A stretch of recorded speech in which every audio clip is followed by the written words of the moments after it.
बीते दिनों गरियाबंद जिला के गोना में आयोजित समाधान शिविर हंगामेदार हो गया।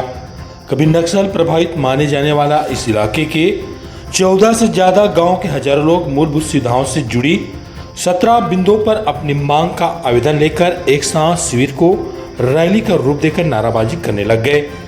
ग्रामीणों की जिद थी कि जमीन से जुड़ी समस्याओं का समाधान भी जमीन पर बैठकर ही किया जाए तभी बेहतर है। इसके बाद मंच की वीआईपी कुर्सी छोड़कर अफसर और जनप्रतिनिधि ग्रामीणों के साथ जमीन पर बैठकर समाधान के लिए घंटों चर्चा करते रहे।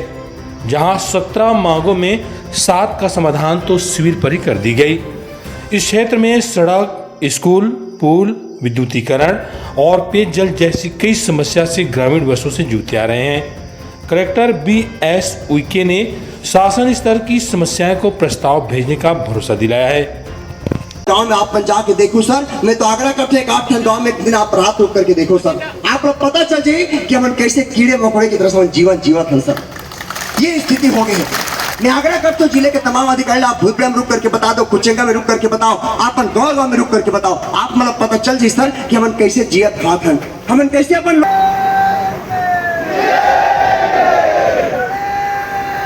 देखिए, सुशासन तिहार आज मैनपुर विकास खंड का राजापुरा क्षेत्र में लगा हुआ था। आज तमाम क्षेत्र के हजारों लोग जो पीड़ित, वंचित हैं, मजदूर हैं, किसान हैं, युवा हैं, सारे लोग पहुंचे हुए थे और सामूहिक तौर पे चर्चा हुई। आज कलेक्टर साहब को भी हम लोगों ने कहा कि सर मंच में बैठना नहीं है, हम सामूहिक तौर पे एक चौपाल टेक के बैठेंगे और बैठ करके सार्थक मांगों पे चर्चा हुई, समस्याओं पर चर्चा हुई और 17 मांगों पर पे जो आवेदन थे उन पर भी विचार कहीं न कहीं हुई है।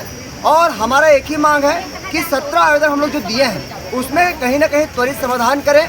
अगर समाधान की दिशा में शासन प्रशासन अगर कोई ठोस पहल नहीं करती है तो निश्चित है कि जो लगातार हम लोग आंदोलन कर रहे हैं और जो लगातार संघर्ष कर रहे हैं वो संघर्ष जारी रहेगा। अभी कुछ मांगों पे सहमति बनी है, कुछ मांगों पे त्वरित कलेक्टर साहब ने कहा है, जैसे किसी अधिकारी को हटाने की बात हो, किसी अधिकारी को सस्पेंड करने की बात हो, या शिक्षा है, स्वास्थ्य है, पेयजल है, या सोलर सिस्टम की बात हो, उसमें कहीं ना कहीं समाधान करने की बात कही है। हम तभी मानेंगे जब वो समाधान होगा। अभी सिर्फ औपचारिक चर्चा हुई है, कहीं ना कहीं वो काम दिखना चाहिए धरातल में, तब जाकर के मानेंगे।